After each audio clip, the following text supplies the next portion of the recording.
आणि यानंतर बातमी नाशिक लोकसभेसंदर्भातली। नाशिक लोकसभेच्या जागेवरनं महायुतीमध्ये मोठ्या हालचाली घडल्या। काल रात्री वर्षा निवासस्थानी स्वामी शांतिगिरी महाराजांनी मुख्यमंत्री एकनाथ शिंदेंची भेट घेतली आणि या दोघांमध्ये जवळपास अर्धा तास चर्चा झाली आहे। यावेळी केंद्रीय राज्यमंत्री भागवत कराड आणि शिवसेनेचे सचिव भाऊसाहेब चौधरी सुद्धा उपस्थित होते।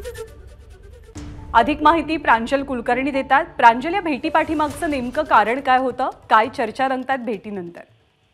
ज्ञानादा, आपण जर बघितलं तर नाशिकमध्ये म्हणजे भाजपकडून 3 ते 4 जण हे लोकसभेसाठी इच्छुक आहेत। यासोबतच शिवसेनेकडून देखील अनेक नावं ही पुढे येत आहेत। सध्याचे शिवसेनेचे खासदार हेमंत गोडसे यांना पुन्हा तिकीट मिळणार का, अशा देखील चर्चा या सुरू असताना दुसरीकडे आता मोठ्या हालचाली या बघायला मिळत आहेत। स्वामी शांतिगिरी महाराज ज्यांनी खरं तर वर्षभरापासून आपले प्रचार दौरे देखील सुरू केलेले आहेत। लोकसभेसाठी ते इच्छुक आहेत आणि त्यांनीच काल वर्षा या निवासस्थानी जात मुख्यमंत्री एकनाथ शिंदे यांची भेट ही घेतलेली आहे। त्यांच्यासोबत त्यांची भक्त मंडळी देखील उपस्थित होती। यावेळी केंद्रीय राज्यमंत्री भागवत कराड, शिवसेना सचिव भाऊसाहेब चौधरी यासोबतच संजय शिरसाट जे आमदार आहेत ते देखील उपस्थित होते।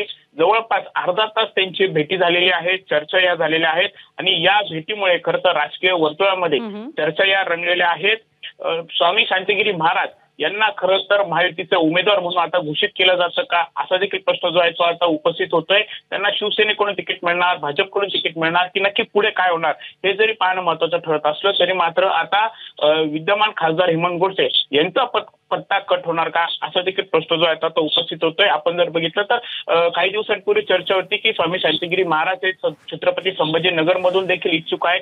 यासोबतच ते मनसेमध्ये देखील ते प्रवेश करणार का, असा प्रश्न उपस्थित होत होता। कारण 2 दिवसापूर्वी जेव्हा राज ठाकरे नाशिक दौऱ्यावर होते तेव्हा देखील शांतिगिरी महाराज राज ठाकरेंची भेट घेईल असं देखील बोललं जात होतं। बरोबर आहे। आता त्यांनी मुख्यमंत्र्यांची भेट घेतल्यामुळे त्यांच्या युतीमधनं उमेदवारीच्या चर्चांनी सुद्धा जोर धरलेला आहे।